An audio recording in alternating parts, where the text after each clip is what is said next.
one of the things that I think makes you also unique as an MC is your Caribbean American vocal style, right? It reminds me of the Fugees, Busta Rhymes, Fife Dog, Boot Camp Click.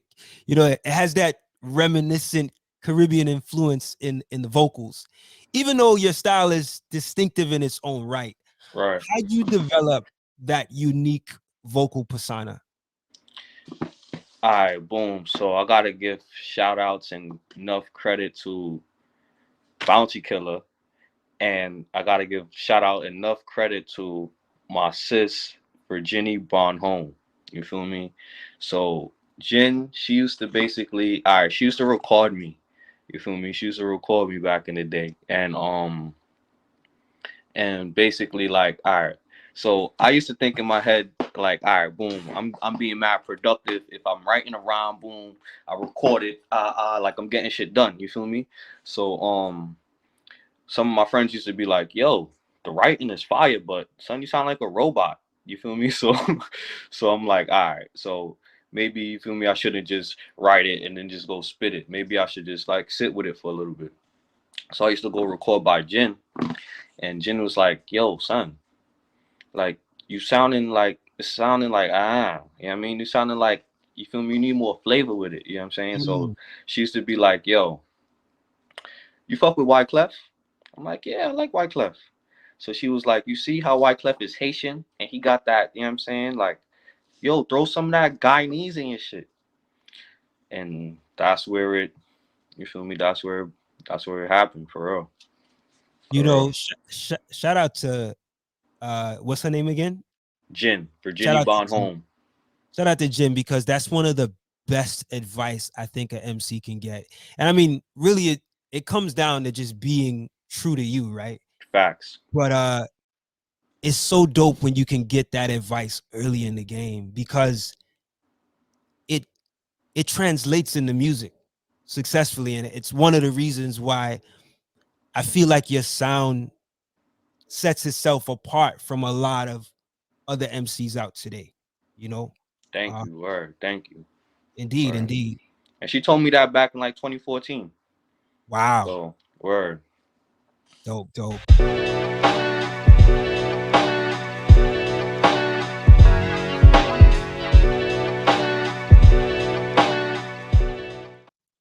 What's good? What's good, y'all? This is Krill from Out the Box Talks, Out the Box TV. I'm back for another episode. You are in tune to season 4 of Out the Box Talks.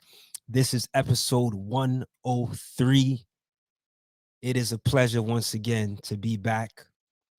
You know, I started out the year a little late. So we launched season 4. I want to say really like going into the 1st of April.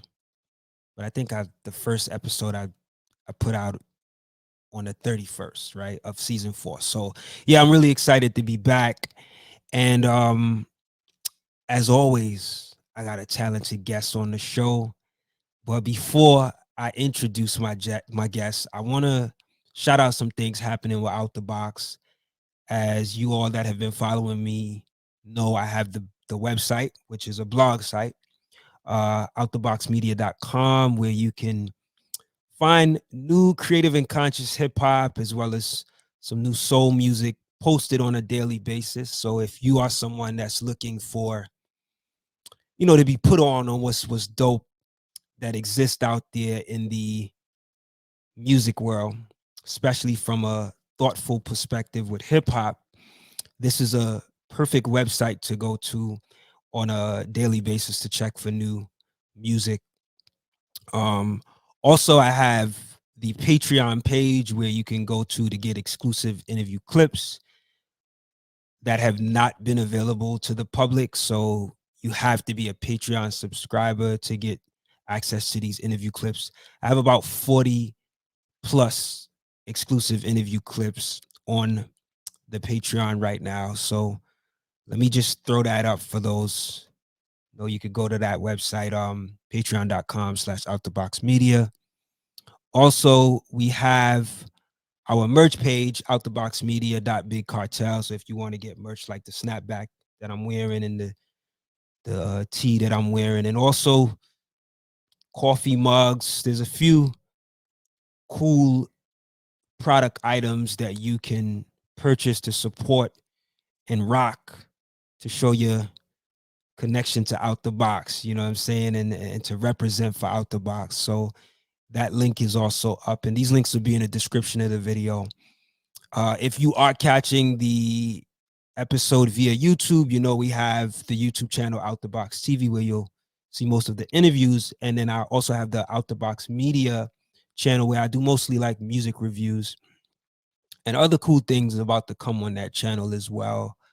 And if you would like to support the platform by sending a donation to keep us going, we have our Cash App, which is Cash App hashtag out the box rep, and paypal.me/outtheboxmedia.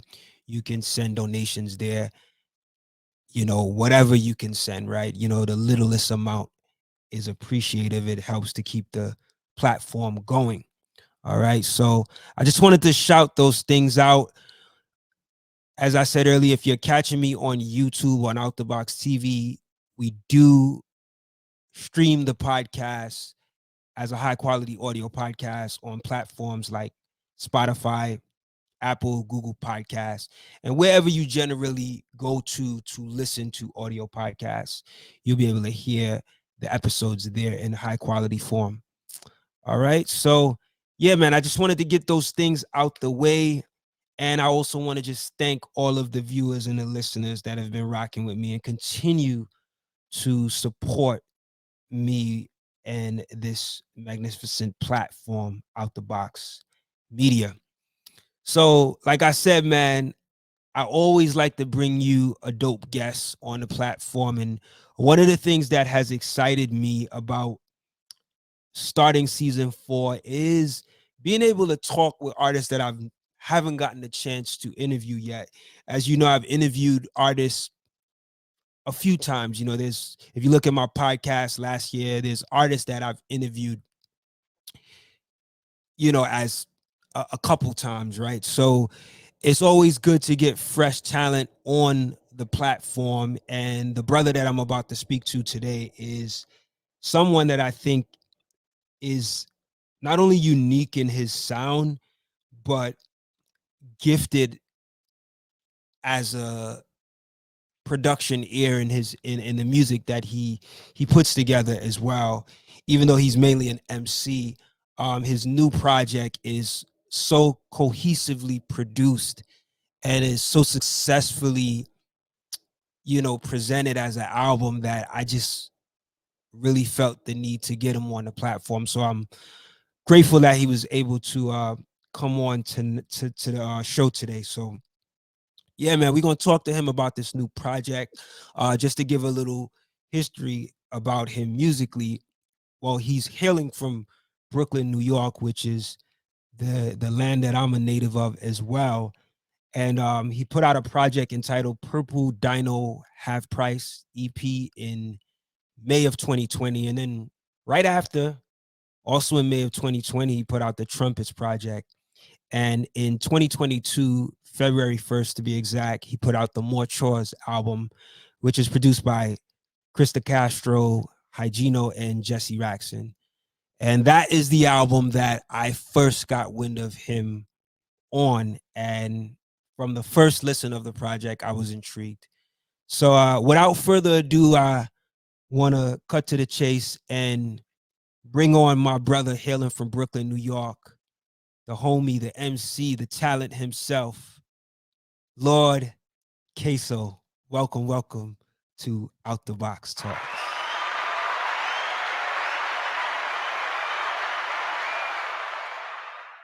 Word. What's Peace, good, peace, brother? brother. Word. How's everything? Thank you for having me. Word. Indeed, man. It's a pleasure, as I said, to have you on the show, man. How are you doing, man? How's life at this stage in time for you? I'm doing really well. Like I'm really thankful. You feel me? Like I'm thankful. Word. You know, life is good. Life is good. Life always is good. You know what I'm saying? Like even if life is always good, but like I'm very thankful. Like since my project More Choice came out, Yeah, it's been like it's been received pretty well. So I'm really thankful for that. All indeed, right.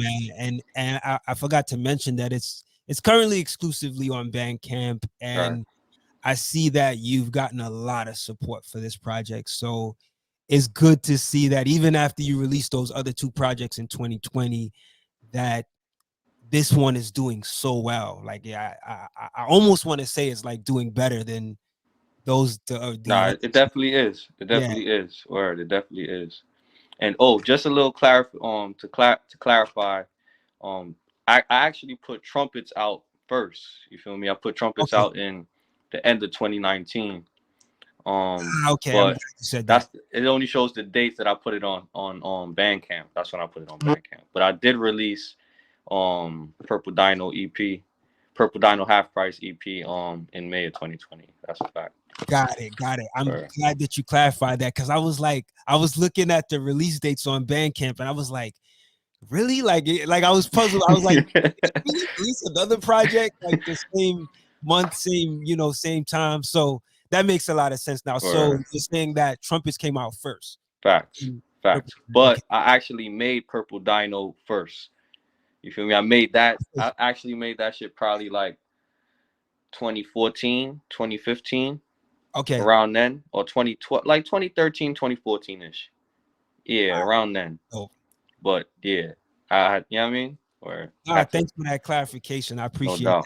that. So before we even jump into more chores, because like I said, this interview is gonna be focused on that project. I do want you to give the people out there some insight on how you initially got interested in emceeing and wanting to take it seriously music wise. Um, so basically, I would say around like I always been a fan of music and hip hop. You know what I'm saying? Like Michael Jackson and like Shy Lights, they was like my first like favorites. You feel me? Especially Michael Jackson.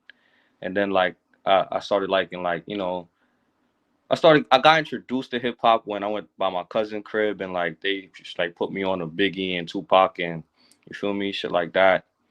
And like I started rhyming on my own. I would say all right in seventh grade when I don't know if you remember like Young Guns from State Property. Oh yeah, yeah, yeah. When they made Can't Stop Won't Stop and they had the video, they was the first boy students in the school. So I'm like, oh where? And they was young, you feel me? So I'm like, nah, I wanna rap. So that made me actually want to rap. So but my raps was kind of like talking about nonsense and stuff. But Right. when I got to high school and my senior year, it was a in the AP English classes, a man by the name of Ablio Doom. He was a part of the Last Poets, Yeah, Abiodun. Doing. Yeah. right? So he used to come to my high school and he used to like teach in the AP English class on Tuesdays. I didn't have AP English, but I used to ask the teacher if I could just pull up in the class like when I had lunch, because I wanted to learn from Ablio Doom. So I used to do that. And then so we used to, give little poetry lessons. I used to make sure I did all of them joints.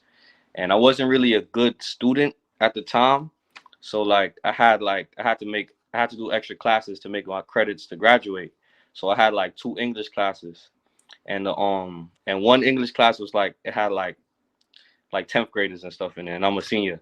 You feel me? So the other English teacher told this English teacher like, yo, he typed nice with the poetry. You feel me? So she just made me write poems and stuff, and I ain't really have to do no work, but that kind of worked out well for me, cause it made me bump into something called Urban Word NYC, which was like it's like a workshop for young poets and stuff. So I kind of got better fucking with Urban Word, and then I stopped fucking with Urban Word because like I used, certain friends at the time used to, you know what I mean, like it was weird. Yeah, I mean, Brooklyn and shit. So Mhm. being outside, but freaking I wanted to start rapping when I after I graduated. Like I ain't, I ain't know what I wanted to be growing up. Well, growing up I wanted to be mad different things, but when you graduate, well, when I graduated high school, it kind of hit me like you feel me, like I don't want to be what my mom want me to be, and I don't, you know what I'm saying. So I'm like, what could make some money, like besides like being a poet can't, you know what I mean.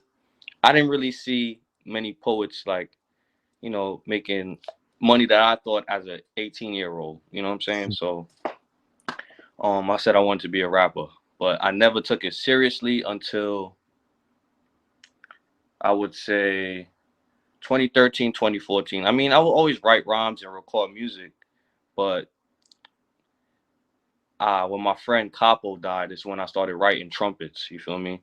Mm. So when I started making trumpets, I put trumpets out. So when I was just writing rhymes and making music, that was like Purple Dino Half Price. But yeah, trumpets made me really take it serious, and then I kind of took it serious from there. Dope, dope, man. It's good to hear the beginning story, right? Like when you talk about Abi Odun, I would have never thought that, because I know the Last Poet's history, and I never thought that he was actually teaching in the school, and poetry is how you got introduced to emceeing and stuff. So that's dope, man. The the album More Chores, uh I want to talk about the title. Like what inspired the name as well as the artwork that we see on the cover. So basically, well, the title. All right, so it kind of came about from the process. So that wasn't necessarily the title I wanted when I first thought of making that album. Mhm. Um, I don't even want to talk about what the title would have been, but as I kept going making the album and stuff, like it kept giving me this like this sense of cleaning up. So, and not just necessarily like doing housework, but doing the inner works as well. You feel me? And that necessarily what the album is about. And at the time too, well, still, you feel me? If you listen closely, it's a lot of like it's a lot of like giving thanks to people that came before me, and like people that laid the groundwork, and that kind of goes back to laying the groundwork for the world. You know what I'm saying? As like the Moors did. But yeah, it's just more chores and more work to be done. You feel me? It's constantly work to be done. So that's that's where the title came from. Sure. And it looks like on the cover, it's like a screenshot of your face over like a Moor's body. Yeah, Is that kind of what you were going for? yeah, Display yeah, the connection between, I guess, the Moors and you. yeah. I mean, and necessarily it's like torches being passed. Mm, It's like ancestral. You know what I'm saying? And it's like you know, as they was ancestors before me, I'll be an ancestor for tomorrow. You know what I'm mm. saying? It's just, and the album is really family-ish. Feel me? Family Yeah, sense. You know what I'm saying? So it's like word I could like that. definitely tell that through a number of tracks on the album, that there's the family connection there. So the album features three main producers: Hygino, Krista Castro, and Jesse Raxon. What's also very notable about the project is the production. It just sounds really rich and cohesive. How were you all able to build such a compelling sound with these three different producers? It's a good question. Um, I guess it's just like my beat selection, because Mm, it's kind of like certain sounds I gravitate toward, and I ain't going front. I feel like I have a good ear of sequencing, you know, and I got to give a lot of credit too to my brother Krista Castro, who who was like the engineer of the project. You feel mm, me? To kind of like help me bring everything together. You feel me? So word, I feel like it's a combination of all of that. Cause even if though it sounds like so cohesive, they all are different as producers. You feel me? They all got their own little they different styles. So word.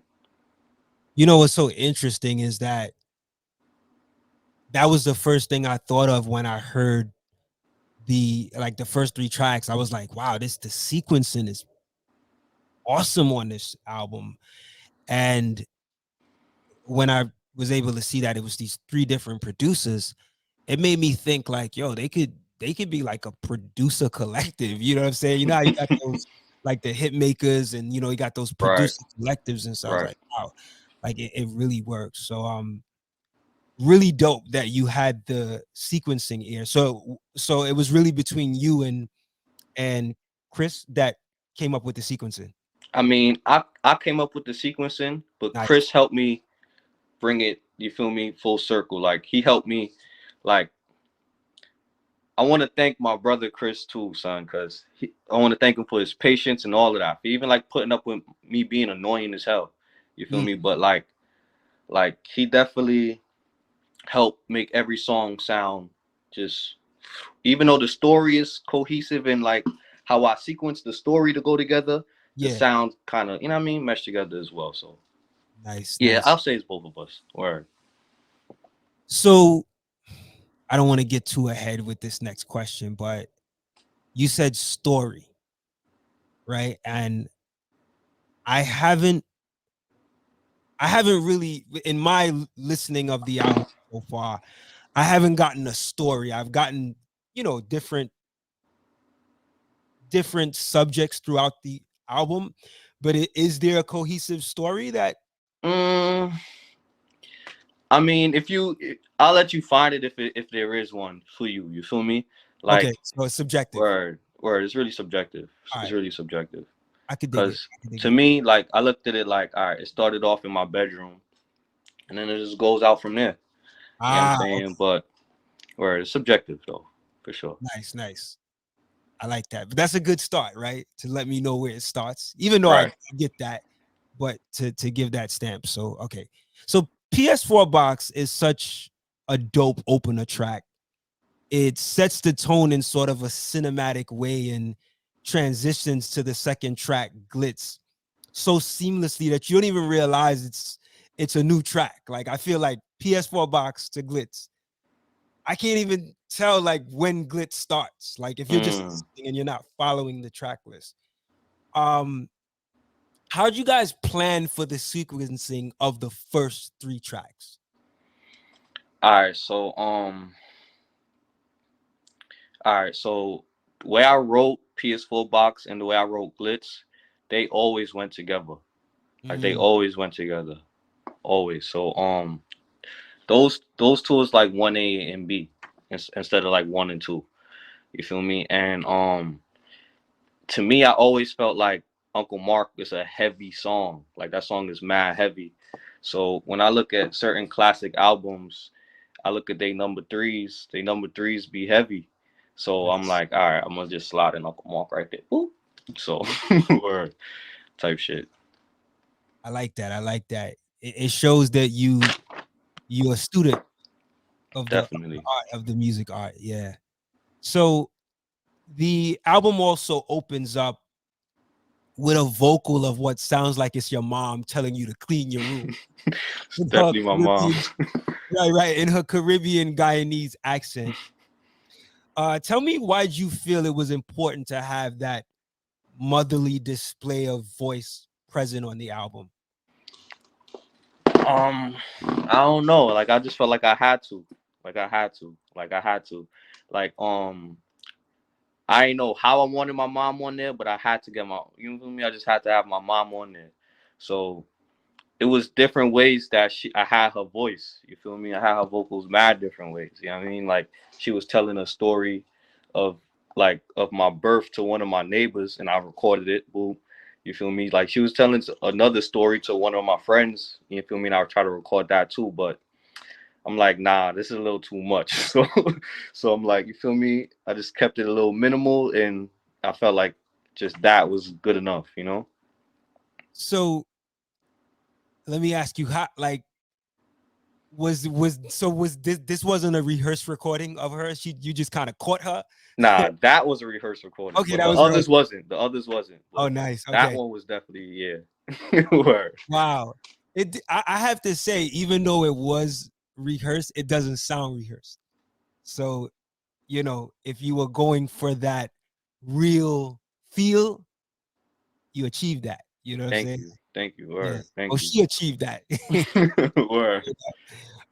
So on the song Glitz, as well as in some of your other music, you talk about combating gun violence and the harsh realities that come with the street life, critical of those who glorify and perpetuate that gun talk in their rhymes, as though it's cool when, as you say, it's not all glamour and glitz. Why is this message so important to you as an MC? Just cause like, growing up in Brooklyn, in Canarsie, like it's it's kind of like it's rough, it's kind of rough. So like especially nowadays today, it's a war going on, right? And basically there's a lot of kids that just be, you feel me, claiming a side of the war when they're not actually in the war. You feel me? But because you from here and like, you know what I'm saying? It's just a lot, you know what I mean? A lot that I seen growing up and a lot that I've been a part of and seen to have like, I'm glad my mom used to always tell me, be a leader. You feel me? Be the head and not the tail. You know what I'm saying? So it's like, it's, it's just, it's just my way of trying to get kids to be themselves type shit. I could dig it, man. I could dig it. Or And it's a mature approach, which I appreciate, because a lot of times in the music, especially on the mainstream or the commercial end, like, that is often perpetuated, right. and stereotyped as well. So I like when artists are able to give the reality of it, right? Because it's not all glamour and glitz. Facts. Uncle Mark, as you mentioned earlier, that track is clearly one of the standout tracks on the album. I could see the deep admiration and respect you have for him, despite some of his shortcomings, which you speak about on the song. Why do you feel it was important to highlight or give a glimpse of his story on the album? Mm, I just felt like I had to, like it was a while where it was just me and Uncle Mark just living in this crib. You feel me? Mm, So it was like, I would say for a good, like, yeah, for like a whole year, it was just me and him. You know what I'm saying? And then COVID hit and shit got crazy. You know what I'm saying? Like, my son wasn't taking his meds. Shit was just getting crazy in the crib. Shit was just getting really crazy. And that was what forced me to kind of write, because like it was getting really crazy in here. And yeah, I just felt like since this album is kind of about family and stuff, yeah, it had to get highlighted in there for sure. indeed, indeed. And I mean, it's one of the more memorable tracks. So, you know, the story definitely comes across real and authentic, and I see that you kind of got him in the outer loop of the track too. Word, Yeah, yeah. word. So the interlude to the track Dustpan, we hear you giving a bunch of shout outs in this sort of multi-layered vocal effect. And at the end of the track, we hear you kind of burst out with this laugh, jokingly saying, "Yo, Chris, take that thing off." Right, right, right.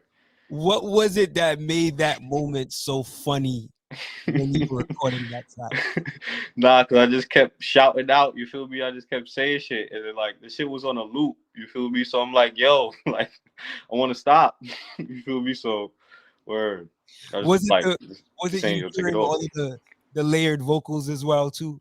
You said what? Was it you hearing all of the layered vocals kind of just coming at you? That's a fact. That's I a fact. figured that's what it was.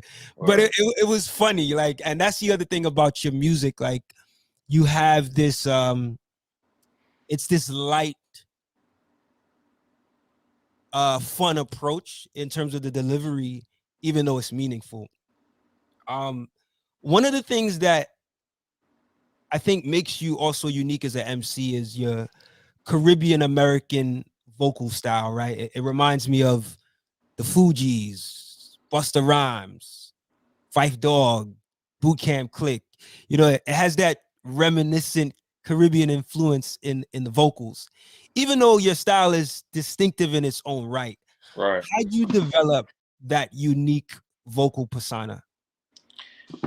All right, boom. So I gotta give shout outs and enough credit to Bounty Killer, and I gotta give shout out enough credit to my sis Virginie Bonhomme.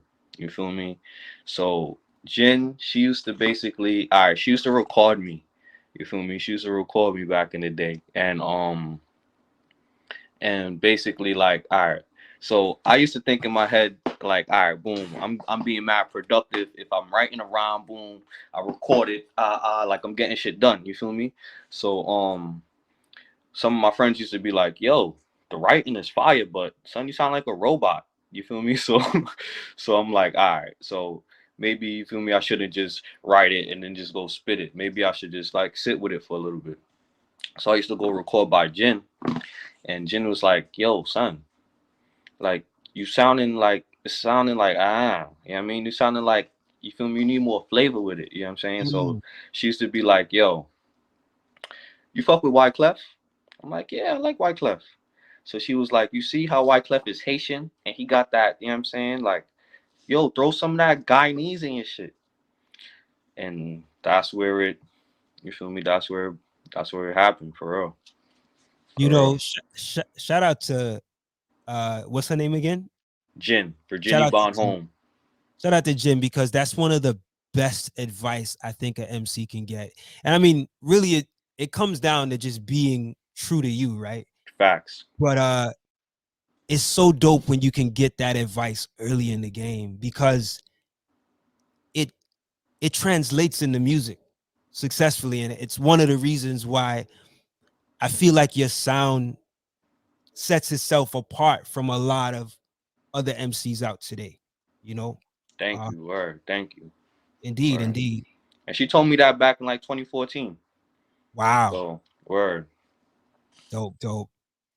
So, as I was mentioning earlier, like another thing that I really like about your voice is it's animated, and you get to hear these different vocal inflections that make listening to you rap much more intriguing to me. Like I said, it has this fun and lively feel to it, while at the same time the lyrics are still meaningful. What would you say inspired, that vocal delivery? Mm, you feel, I like to have fun. You know what I'm saying? I like to have fun. Like, and like, I be thinking I'm a cartoon sometimes. You feel me? And, and at like, the same time, I don't want to be a preacher, but you feel me? I'll be penning with a, you know what I'm saying? With a little, you know what I mean? So, word. I don't want to come off preachy, so I'll be having fun type shit. Makes a lot of sense. Word. The track Slim Papa, from my from my observation, is a track about intimacy, or like an intimate experience with a special lady. But what's interesting is that that concept doesn't come across that clearly on the surface listen. And you really don't really see the connection until the slow beat change and skit comes in at the end. Right. What made you take that sort of like lyrically coded approach to the subject matter on the track? So, Slim Papa is like I wrote that song a little while ago. And like I don't want to say it because I was thinking about, you feel me, I was thinking about somebody, and I was like, just keeping it coded. And like at that around that time too, I ain't want to make girl songs that sound like girl songs. You feel me? So type shit. I could dig it. I could dig it. Or I had to say, like, I had to go back and listen, because in preparing for the interview, I take a deeper listen to the music, right, than initially. And I was like, like really just trying to study the songs and see what jumps out at me. And I was like, yo, this is a track about a situation he's having, you know what I mean? Uh, but I was like, yo, it's so cleverly coded. I just had to ask you about, that approach. So No thanks doubt. for sharing that. Yeah. Um, the skit at the end of Slim Papa is hilarious as we hear what sounds like you snoring in the background and your mom surprisingly just bursting open the door, yelling, "Boy, go and clean your blasted room." Right. What inspired you to create all of those components of that skit at the end of that track? So all right, so I kind of wanted it to sound like I was waking up from a dream, and like, so Chris definitely like helped facilitate that, you know what I'm saying? And to lead it into the next song, you know what I mean? And we was trying to find the perfect way I mean, we was that kind of took us a little minute on that one too. I ain't gonna hold you. And shout out to one of the homies too, Cindy, for loaning us her voice on that. Okay, yeah, And yeah, yeah. and word, the shit just came together smoothly. Like we tried a little couple times, but it definitely worked out well at the ending. Word. Cool, cool. You could correct me if I'm wrong, but it sounded like you fell asleep on the shorty. Nah, nah, Okay. I was nah, like, yeah. yo, all right, cool, cool, cool. Yeah, nah. It was just supposed to be like I'm having a dream, like, you know what I mean? Okay, got it. Word. Got Word. it, got it. All right. So the let me go to the next question. At the end of the track, Beyond Belief, you have a brief interlude of your dad giving words of wisdom, encouraging you to give thanks to God for everything you achieve before you ask for anything else. Right. What are some other principles you've learned from your dad that you take with you as you navigate through life? Just like being a man, you feel me? Like just being a stand up man. You know what I mean? And like, just like I'm gonna keep it real. So my father still live in Guyana. You know what I'm saying? So growing up he wasn't around, so it was much principles I could learn, but Mm, he was always very respectful. He was always like always trying to reach out. You know what I mean? Even it was times that I wasn't reaching out. So like he was always a great father. You know what I mean? And it just showed me like just being a great man. You know what I mean? indeed, indeed. What you were talking about family earlier, right? And this definitely shows on the album. What would you say are some of the values you gained growing up in a caring or a loving Guyanese family? Um well, I ain't gonna front. I'm blessed to have the mother that I have. You feel Mm, me? Like I would say I really have a really good mother. I'm thankful for that. And it just, the way I navigate life is like, you know what I mean? I guess it's a reflection of, you feel me, that. Like I had a real good childhood. You know what I mean? I didn't lack of nothing. You feel me? Even if I probably did, I didn't know I did. You know what I mean? So I'm thankful for that. Um Word. And it just, it just reflects on how I treat the world today, and the world treat me right back how I, you know what I mean? Type shit. mm. So word. I'm just grateful. Dope, dope. If you had to just give some one words of values you gain from growing up within your family, what would they be? Um hmm. Hmm. Maybe 2 words. I would say togetherness, maybe. You know what I mean? Nice. Togetherness. Cause yeah, the family is pretty good, pretty tight knit, you know what I mean? Where, every family got they little, you know what I mean? They little nits and nats, but family's pretty good, pretty tight knit. You feel me? I ain't gonna hold you like I being an artist, I don't be around as much, but I try to be around as much as I could. But Or Togetherness. All right, that makes sense. And it's a good one too. Now, let me ask you: did you actually grow up in Guyana? Like, did you spend time living in Guyana? nah, I was just born there. You feel me? I Okay, was born in 1990. You feel me? I came here in 1992. I went back to Guyana in 97, but just for the summertime. And then okay, I went back again in 2000. You know what I'm saying? got it. So you But traveled back and forth. right. Yeah. So, what would you say are some of your fondest memories in your travels back and forth to Guyana that you experienced there that you don't experience or haven't experienced here in the States?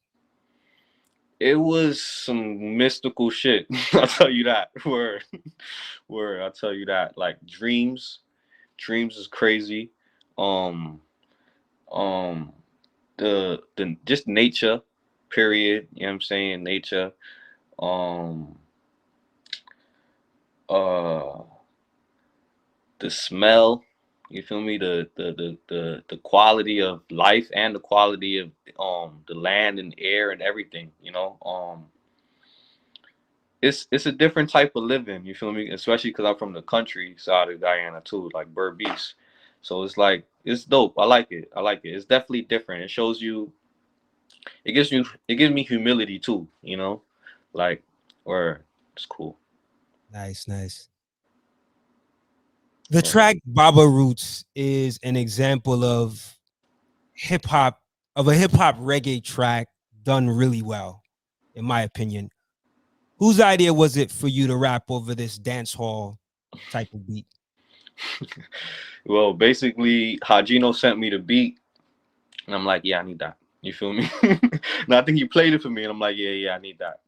And then boom, I just you feel me? I had to start penning to that. But yeah, I love that. I love that song. Yeah. Or he And really must be.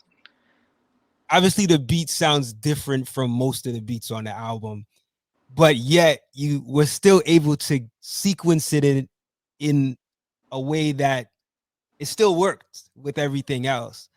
Um, how'd you know where to place it? Because I feel like it's was it like track 8 or something? It's like in the middle of the album, I think. Baba. All right, so basically, like I said, like it's like low key, like not like it's like a story. If you really, you know what I mean, it was a story to me. Ah, So Baba Roots came after Beyond Belief. right. You feel me? And Beyond Belief to me is more of a feminine song. You know what I'm saying? Even though it's not about women or something, but it's to me it's a feminine song. You know what I mean? Because it's more of a subconscious song. You know what I'm saying? And I would say Baba Roots, you know, that's kind of low key about my dad.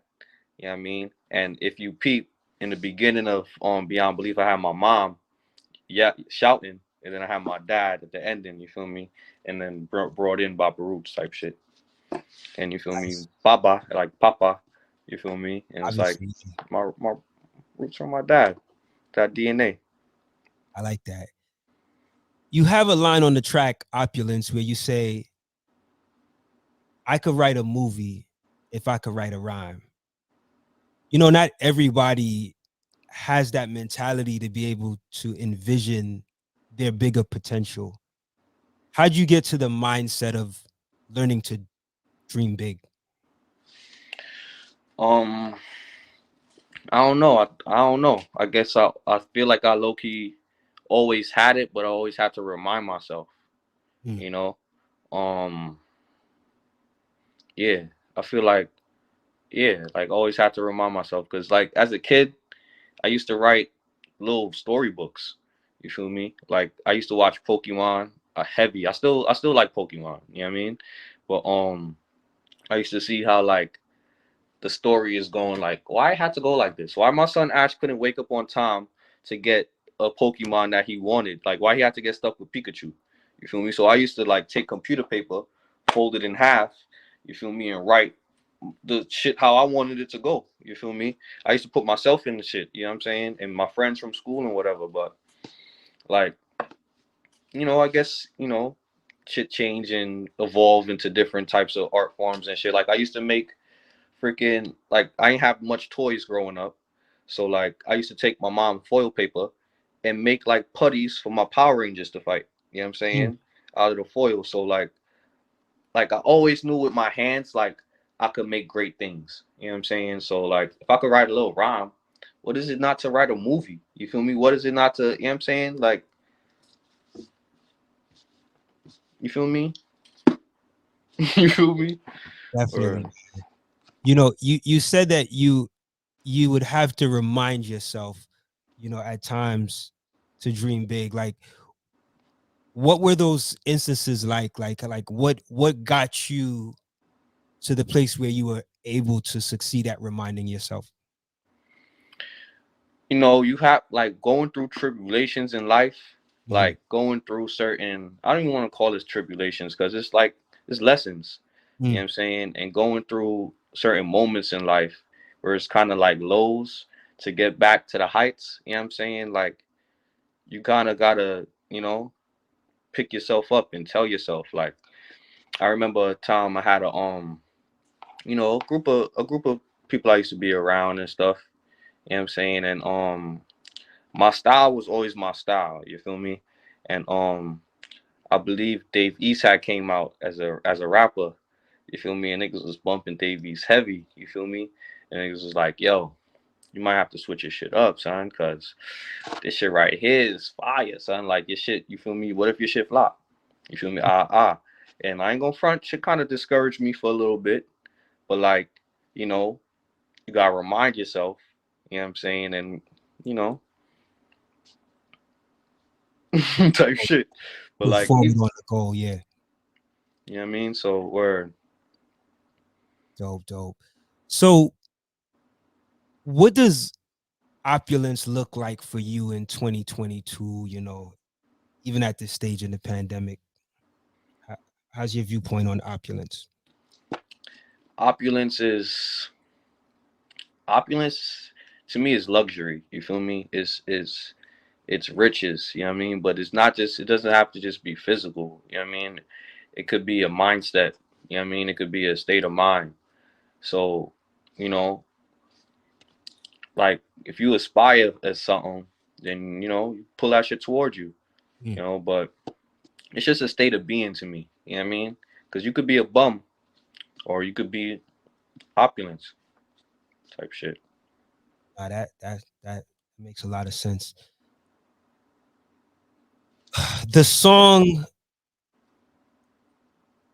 to go with the food theme on the track Plate Scrape, what would you say are your three favorite Caribbean dishes or Hmm. Guyanese dishes if you want to even go a little bit more specific? Hmm.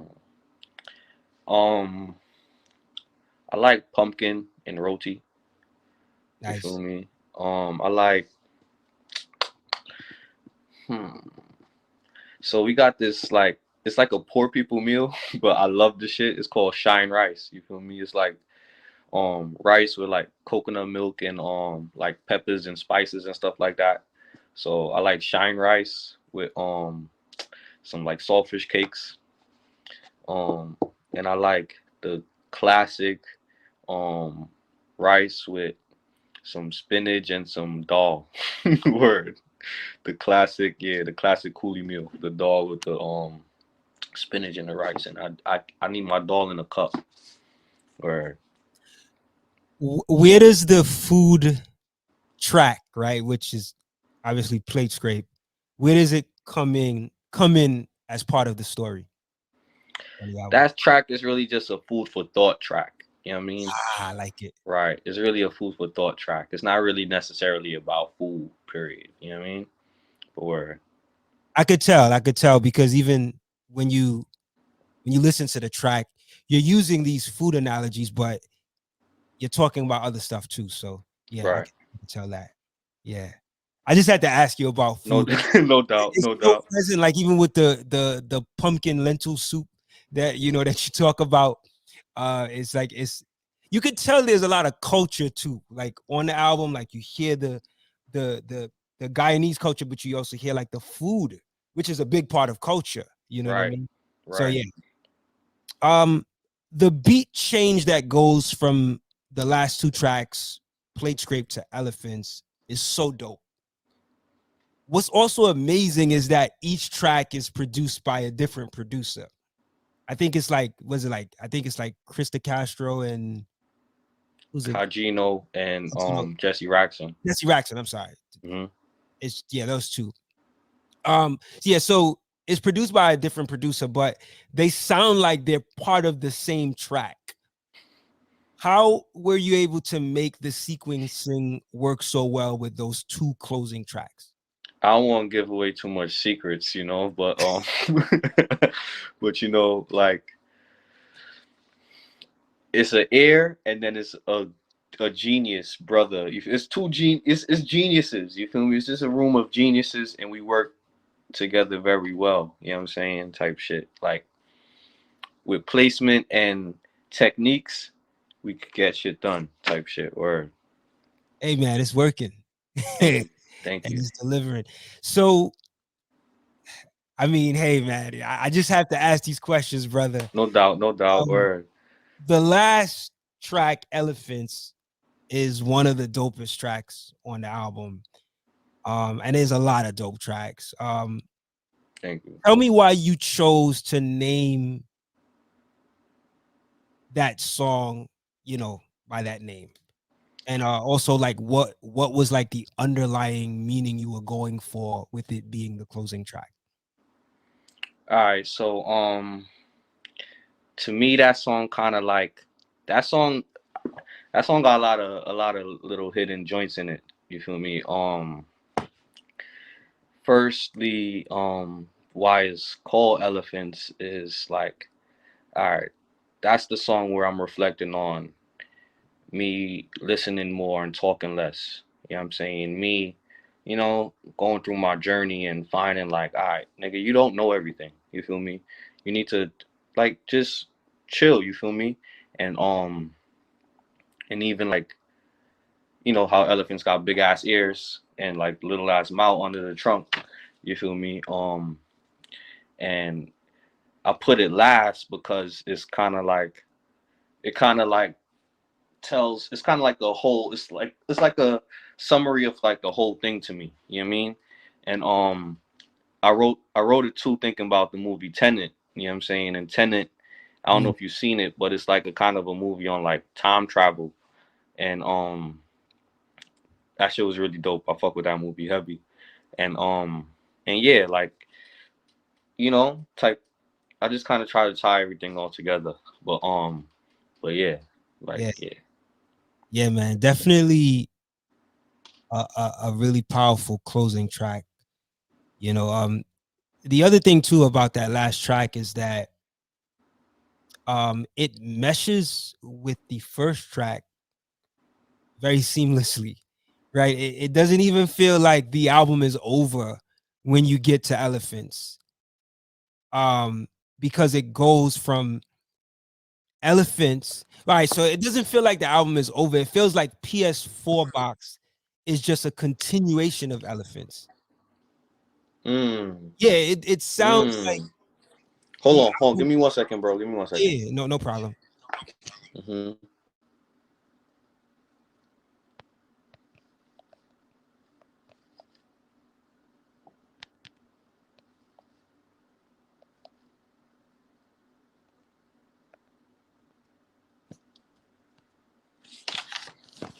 Yeah, my apologies. It's all good. Yeah, it feels like PS4 Box is just a continuation of Elephants.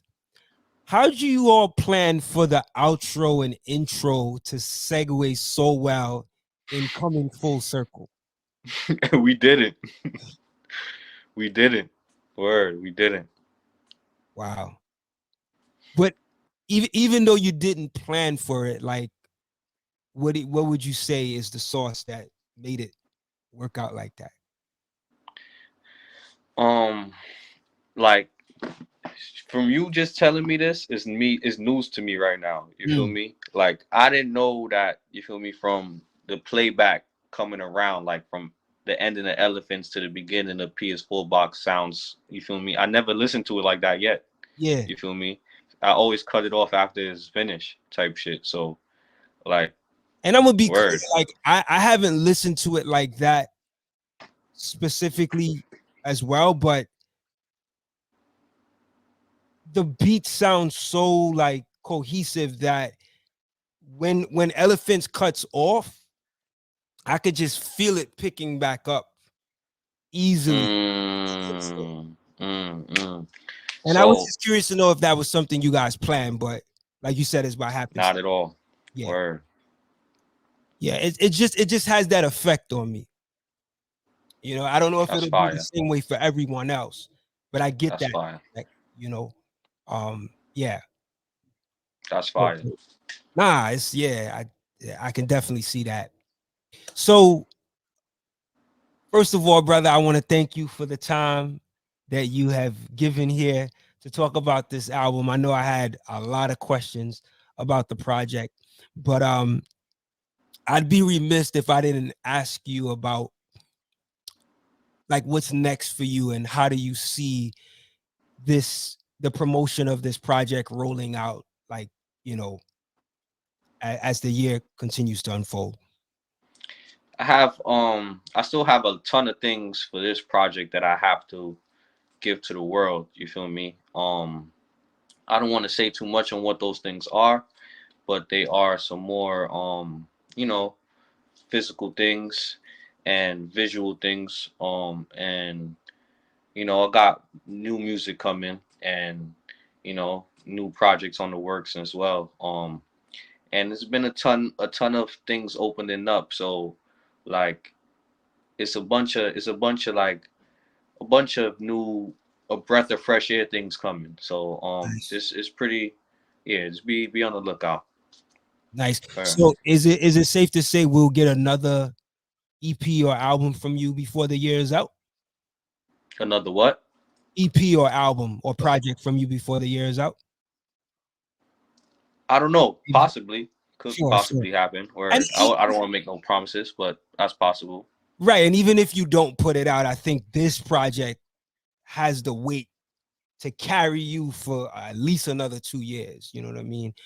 But Uh, nah, I ain't gonna nah, I ain't on that type of time. But thank you though. Word. yeah, no Thank doubt, you no for doubt. sure. Word. Now, do you plan at some point to release it on DSPs, digital streaming platforms? Yeah, I definitely do. I definitely do. I'm still just, you know, I don't know when I want to put it up there yet, but yes, I will eventually. Yeah. Eventually. I mean, I gotta say, man, to anyone listening out there, it's definitely worth the Bandcamp purchase. Um, so yeah, it's just a dope listen, man. And one of my favorite projects of the year so far, man. Like when I did my February best of list, it was like clearly in like my top five of projects that was released in that month. So yeah, man, I'm looking forward to seeing how much more you do with this project. You looking at doing like spot dates, tours, or shows as they become available, and more music videos and stuff like that. For sure. For sure. That's dope, dope. So Word. in closing, I want to ask you this, man. Like I feel like you have a lot more to offer as an MC, and we'll be hearing a lot more from you years to come. But I guess if you had to share this point, like what do you want your impact as an MC to be, or like what would you like your legacy to be as an MC? Hmm. It's a good question. I want to be a Hall of Famer. You know what I mean? Like I want to be a Hall of Famer as far as like up there with the best MCs. You know what I mean? I want to go down in history. You know what I'm saying? Uh, I don't want to be a flash in the pan. You know what I'm saying? Word. I want to be a Hall of Famer. I want to be ranked up there with the greats. And yeah, I don't want to just only just be an MC either. You know what I'm saying? I want to so open other doors for me too. You know what I'm saying? Mm. So, or What are those doors, or what are those areas that you would like to you explore? know, other business ventures. movies, whatever. You know what I'm saying? Like, Got it. we're just like letting, you know what I mean? Before I used to think like, all right, if music could just, help me feed my family and, you know, I'll be all right. But nah, son, like nah, like nah, Especially today, you like got to have multiple different streams of revenue. Right? facts, Indeed, facts. indeed. Now, in regards to your message, what do you want that legacy to be? Your message as a MC. I want that I want that message just to, just to encourage everybody just to be yourself. You know what I mean? Like, just be yourself. Like, it's okay. It's okay. Like, nobody is trying to, you feel me? Nobody's gonna laugh at you for being yourself. You feel me? People actually gonna probably fuck with you even more if you just be yourself. You know what Real I mean? talk. Is everybody is taken already. So that's just my message right there. All right. Real talk, man. Well said. Listen, man, thank you so much for taking the time to be a part of this interview. For the folks Thank you, no listening, doubt. check out the album. It's on Bandcamp, More Chores, as well as his other projects. All of the projects are dope, even though my favorite is More Chores, but they're all Thank dope. you, thank you. Um, you want to give people your social media pages and links online where they can find you. You can find me at at sign Lord Kayso on Instagram, at Chef Water Slice on Twitter, um bandcamp.com / Lord Queso. On Bandcamp, you can search Lord Queso up on SoundCloud, YouTube, word. But yeah, so you find me. Dope, dope, dope. And to all of our viewers and listeners, remember you can catch us at outtheboxmedia.com. Make sure you go to the website to keep connected with all we got going on with Out the Box Talks for season 4, as well as the music review channel where I often do a lot of music reviews on new hip hop coming out and new music on the blog as well. So keep connected, and you can also subscribe for free on the website if you just hit that subscribe tab to join our mailing list so you can be updated with all things happening with Out the Box. I want to thank my guest again, Lord Kayso. I appreciate you, brother. Continue to No do your doubt, thing man. Or in the thank you for music. having me. Yes, man. And I will, look forward to what's next, man, and just being eagerly interested in what comes next in the music, man. So listen, man, thank you again. And to all of the viewers and listeners, we will catch you on the next episode. I want to say peace, love, and light. Stay safe, stay healthy, stay focused. We out. Peace, brother. Wow.